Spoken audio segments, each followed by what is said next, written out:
Batı Karadeniz'de vahşi hayatın en yoğun olduğu yerdeyiz. Çiftlikte yaşamını yitiren bir kuzuyu ormanın derinliklerine götürüyoruz.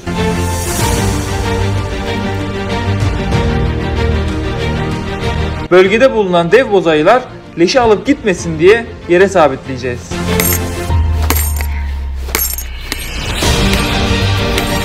Daha önce Türkiye'de görülmeyen bir fotoğraf çekme tekniği ile bu dakikaları görüntülemeyi planlıyoruz. Macera başlıyor. Arkadaşlar herkese merhaba. YouTube kanalımıza hoş geldiniz. Bugün yine dağlardayız ama bugün yine farklı bir çalışmayla sizlerle birlikteyiz. Geçen haftalarda DSLR fotokapan sistemini ormana kurarak ormanın hayaleti vaşakları görüntülemiştik ve bu görüntüleri sizlerle paylaşmıştık. Şimdi ise çiftliğimizde ölen bir kuzuyu ormana getirdik ve bu kuzuyu ormanın derinliklerine götürerek sabitleyeceğiz. Sabitleme sebebimiz de bozayılar kuzuyu alıp götürmesin, bulunduğu yerde yesin ve biz onu DSLR fotokapan sistemiyle görüntüleyebilelim. Bu yüzden 3 tane kazık, bir tane balyoz var elimizde. Kuzu leşi de hemen yanımızda. Kuzu leşini ormana götürdükten sonra artık orada çalışmamızı yaparak hem DSLR fotokapan sistemimizi kuracağız hem de o kuzuyu oraya sabitleyeceğiz.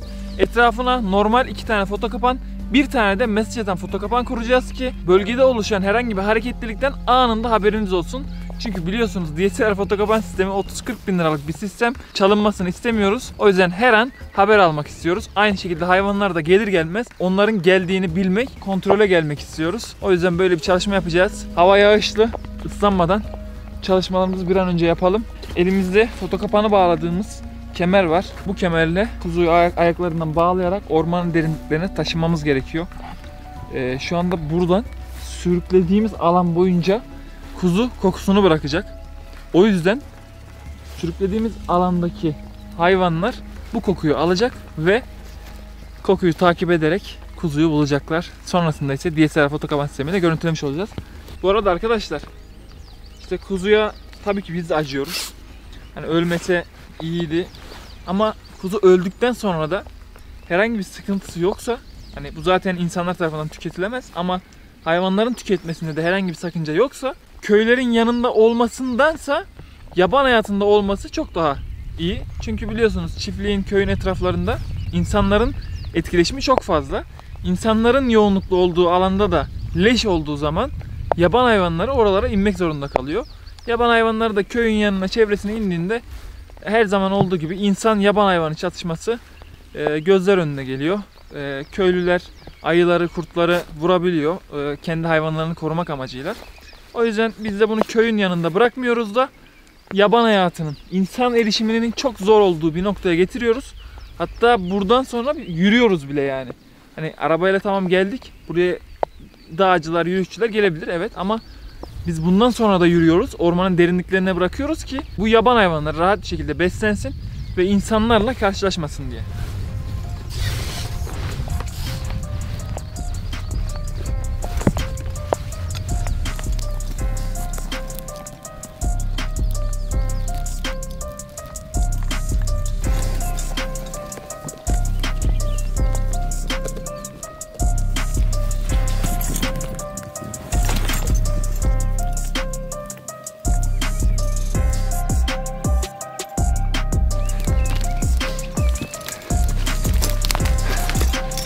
Arkadaşlar çok güzel bir yer bulduk.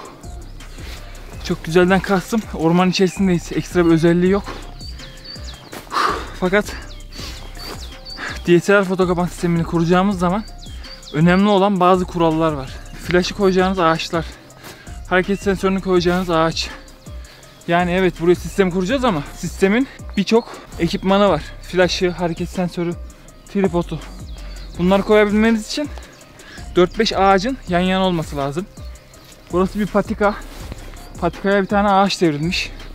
Ağacın üzerine kuzu leşini oturtup etrafındaki ağaçlara flash koyacağız. 3 flash, bir hareket sensörü ve bir fotoğraf makinesiyle bu çalışmayı yapacağız. Eğer buraya bir canlı gelirse çok güzel görüntü çıkacak, bundan eminim. Şimdi kuzuyu buraya sabitledikten sonra sistemimizi kuracağız. Leşi buraya koyduk. ne yazık ki ölmüş de olsa yani bu kuzuyu bu şekilde sürüklemek, buraya getirmek bizim canımızı yakıyor. Hani üzülmüyor değiliz ama her zaman söylüyorum, yine de söylüyorum. Bu hayvan öldükten sonra çöpe gitmesindense yani yaban hayvanlarına yarar sağlaması çok daha uygun diye düşünüyoruz. Ve bu çalışmayı da sürekli yapmıyoruz. Örnek veriyorum, yılda 2-3 defa bu tip ölü kuzularla karşılaştığımız zaman veteriner hekim kontrolünden sonra etinde bir sıkıntı yoksa doğaya getirip bırakıyoruz ki kış uykusundan uyanan bozayılar, kurt sürüleri bu tip canlılarla beslenebilsin diye. Şimdi çalışmamızın yarısına geldik. Kuzuyu fotokapan sistemimizi kuracağımız yerin tam karşısına koyduk. Bu kazıklarla bunu buraya sabitleyeceğiz. Çünkü eğer sabitlemezsek yaptığımız emeklerin tamamı boşa gider. Ayı gelir bir ısırıkta bunu alır götürür. Çünkü biliyorsunuz bozayılar leşleri gömer. Gömdükten sonra çürütür. Çürüdükten sonra yer. Hani şu anda sosyete kısımlarda yapılan dry aged dediğimiz et sistemi var ya, kurutulmuş, yaşlandırılmış et. Aslında o et çürüyor. Çürüdükten sonra dokularını kaybediyor ve yumuşuyor. Bozayı da bunu doğal yöntemlerle yapıyor. Ormanda bir leş bulduğu zaman onu alıyor, gömüyor. Gömdükten sonra çürüyüp kaslarının yumuşamasını sağlıyor. Ondan sonra tüketiyor. Yani bir ayı olmak kolay değil.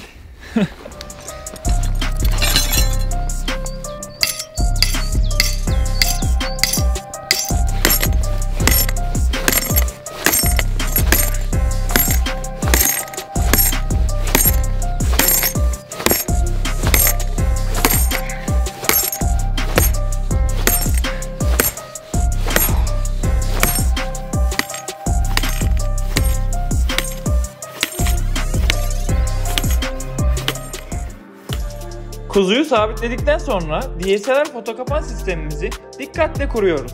Sistemde 3 flash, 1 hareket sensörü, DSLR fotoğraf makinesi ve 2 adet normal fotokapan var. Hareket sensörünü en yakın konuma, flashları ise farklı açılarla kurarak sanatsal bir görüntü almayı hedefliyoruz.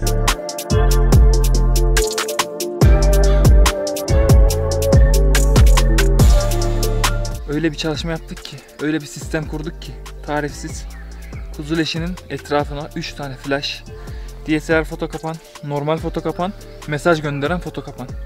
Burası bir stüdyo oldu adeta. Buraya gelen hayvanın fotoğrafı da resmen bir ödüllük fotoğraf olacak. Bakalım, rastgele diyoruz. Kontrol aşamasında görüşmek üzere.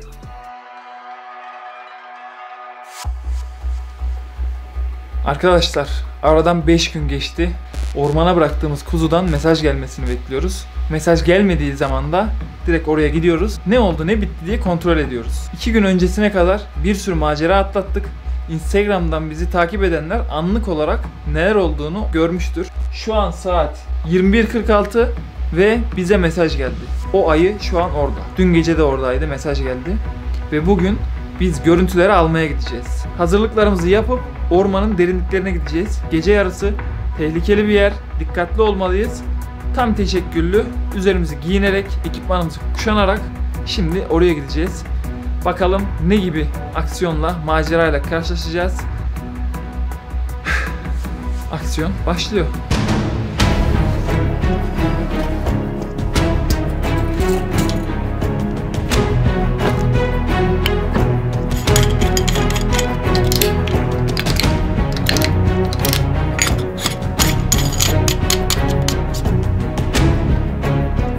Şimdi Ahmet'i ve Yaşar'ı almaya gidiyoruz. Bu maceraya tek başımıza atılmayacağız tabii ki. Orman içerisine daldığımız için biraz da kalabalık olmakta fayda var. Birlikten güç doğar diyoruz ve şehrin içerisine doğru gidiyoruz. Yaşar'ı alacağız, Ahmet'i alacağız ve maceraya kaldığımız yerden devam edeceğiz.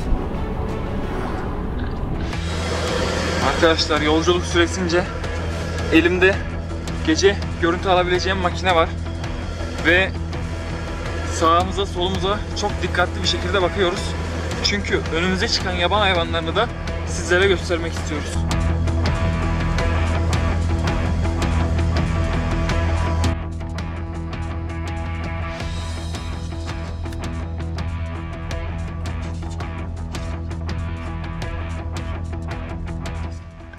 Evet arkadaşlar, DSLR fotokapan kontrolüne giderken Dev bir yaban domuzuyla karşılaştık. Şu güzelliğe bakar mısınız?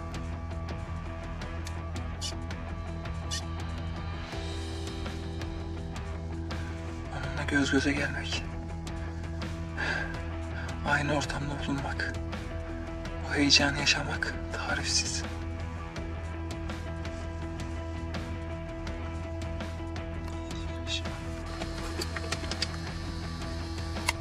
Yaban domuzundan sonra çok güzel bir yaban tavşanı.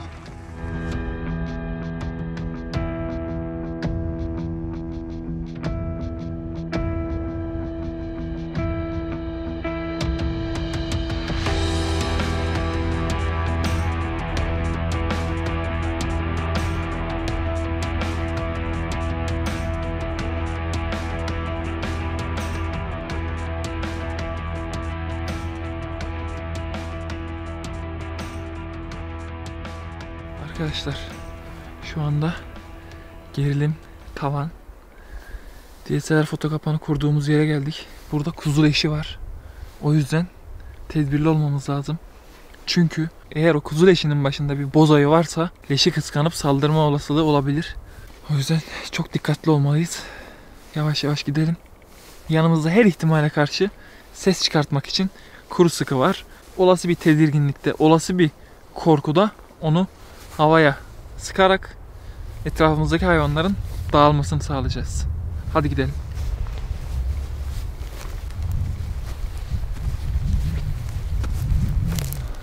Çok tehlikeli. Yani normalde korkmam. Bak, etrafta böyle kuşların sesi geliyor. Az önce tilki bağırdı.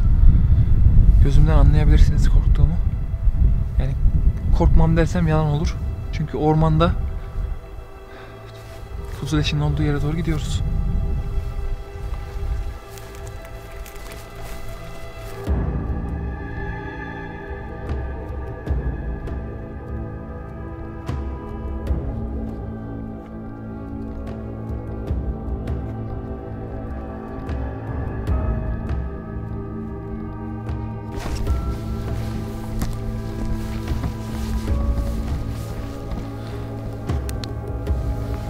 Heyecan dorukta. Burası DSLR kapağını kurup aşağı çektiğimiz yer. Az ileride kuzu leşi ve DSLR foto kapağım var. Heyecanlıyız. Elde edeceğimiz görüntüyü merak ediyoruz. Ama korkuyoruz da, çünkü o leşin başında bozayı olabilir. Normal bir bozayı değil ama.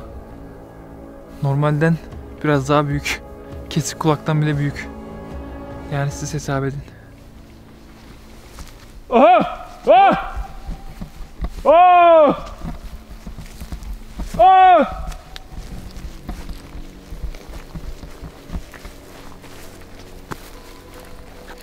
Bakın arkadaşlar. Ayı dışkısı da burada. Bunu göstermiştik zaten. Tekrar onun yanından geçmek insana korku veriyor.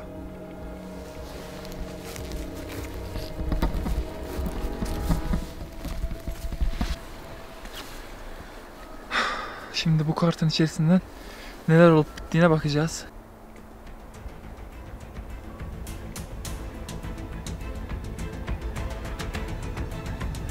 Gelmiş.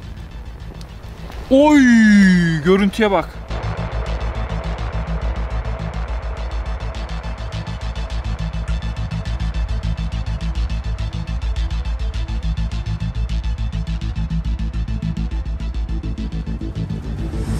Şimdi buradaymıştı arkadaşlar. Oh, saate bakacağım şimdi. Arkadaşlar. Korku sardı mı sizi? Ahmet? Saati duyunca daha çok korkacağım. Şimdi saati söylüyorum size. Aramızdaki süreyi söyleyeyim mi? Söyle. Hazır mısınız? Hazırım. 3 dakika. Yemin et.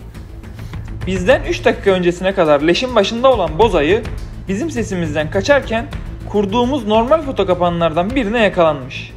Böyle bir büyüklük ben daha görmedim. Arkadaşlar, ayı burada gelmiş. Kuzu leşine yanaşmış. Flaşlar patlayınca korkuyor. Buradan korkuyor, geri gidiyor ve ardından biz geliyoruz. Bakın, aramızda bir görüntü var sadece. Ve şu çektiğimiz görüntüye bak.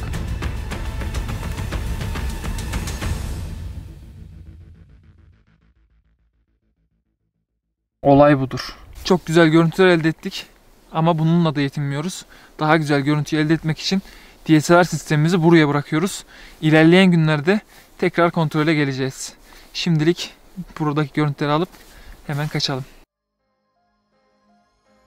Aradan bir hafta daha geçti ve artık DSLR foto kapağını almaya geldik.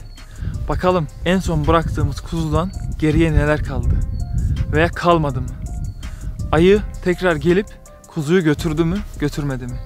Çok merak ediyoruz. Gece gelmiştik, ürkütücü dakikalar geçirmiştik ve güzel görüntüler almıştık. Şimdi daha güzel görüntüyü alabilmek için en son kontrolümüzü yapacağız. Alamadıysak da artık nasip diyeceğiz çünkü 2 gün sonra yolculuk Kıbrıs. Okul hayatımıza devam etmemiz lazım. Hadi gidelim, kapağını kontrol edelim. Kontrole geldik. Kuzu leşi burada duruyor, evet, ama kötü bir durumla karşılaştık. İlk geldiğimizde bu makine çalışıyordu. Bataryasını değiştirmek için açtım. Yeni batarya taktım. Fakat bu sefer makine açılmadı. Büyük ihtimal bir şase yaptı. Çünkü önceki kontrole geldiğimizde de bu tuşlara basmıyordu. Hava bir soğuk bir sıcak nem yaptığı için sanırsam tuşlar basmamaya başladı. İşte ormana bu sistemi kurmanızın olumsuz yanları da var. Her ne kadar çok güzel görüntü elde edebiliyor olsak da böyle 7-8 bin liralık malzemeniz arıza verebiliyor. Yani şu an bu gitti, iptal. Şu an 8 bin lira zarardayız. Fakat istediğimiz görüntüye ulaştık.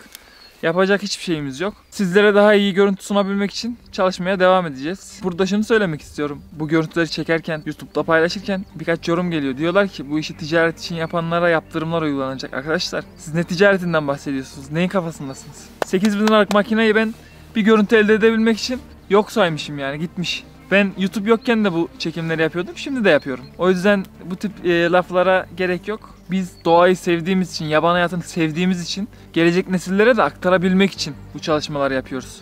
Herhangi bir ticari amacımız olsaydı zaten bu kadar masrafa, örnek veriyorum mazota kıymazdık. Bizim 2 günde harcadığımız mazotun, foto kapağına taktığımız pilin hesabı yok. Bir pil olmuş 10 lira şu anda. Duracell'in bir tane pili 10 lira. İkili aldığınız zaman 20 lira. Bunu en ucuz 2 tanesini 10-15 liraya alabiliyorsunuz. En ucuz. Toptan aldığınız zaman. Bir foto kapan 8 tane pil alıyor. 2 tanesini 10'ar liradan hesaplasanız 40 lira. Bir foto kapan 40 lira. Haftada bir değiştiriyorum. Benim 10 tane foto kapanım var. Nereden baksanız en az 400-500 lira bu foto kapanların sadece pil masrafı var haftalık. O yüzden yani bunları da söylememe aslında gerek yok. İzleyenlerimiz biliyor ama benim bu işi yaptığım kategorideki kişiler bu tip eleştirilere maruz bırakıyor bizi. Lütfen yapmayın. Sizler de çekin. Biz sizin çektiğiniz görüntüleri de hayranlıkla izliyoruz. Çünkü sonuçta çektiğimiz yaban hayvanı. Ben yaban hayvanını seviyorum. A kişisi B kişisi çekmiş, benim umurumda değil. Ben çekilen hayvana bakarım. Ülkemizde yaşayan canlılara bakarım. Ve onları gördükçe mutluluk duyarım. Lütfen siz de bu konuda hassasiyetimi anlayın. Sizler de davranışlarınızı ona göre yapın. Karşınızdakini kırmayın. Çünkü biz bu kadar emek harcadıktan sonra, bu kadar masraf harcadıktan sonra bu tip yorumları pek kaldıramıyoruz. Bunu da buradan belirtmek istedim. Her neyse, bunların hepsi falsafiso arkadaşlar. Bizi izlediğiniz için çok teşekkür ederiz. Biz burada amacımıza ulaştık. Tam bir haftadır gece gündüz uyumuyoruz. Kuzu leşinin başına gelen bozayıyı görüntülemek istedik. O devasa bozayıyı bu sistemle istediğimiz görüntüye ulaştık. Fakat bozayı, yani o dev bozayı yeni çıktı piyasaya. Ona isim arıyoruz. Yorumlarda herkes o bozayıya hangi ismi vermemizi istiyorsanız lütfen yazın. Sizin verdiğiniz isimlerden bir isim belirleyelim. Bozayının ismi de o olsun. Aynı zamanda çok zeki de bir bozayı. Çünkü yüzünü bize hiçbir türlü göstermedi. En son çektiğimiz o güzel görüntüde de kafası eğik, yüzü gözü yine görünmüyor. Ama kafaya koyduğumuz zaman biz onu da görüntüleriz. Sıkıntı yok. Bizi izlediğiniz için, bu videoda da bizi yalnız bırakmadığınız için çok teşekkür ediyorum. Yeni videolar yolda. Çok güzel çalışmalarımız var. İlerleyen zamanlarda da güzel işbirlikleri yaptık. Sürprizlerle dolu yeni videolarla sizlerle birlikte olacağız. Görüşmek üzere, kendinize iyi bakın.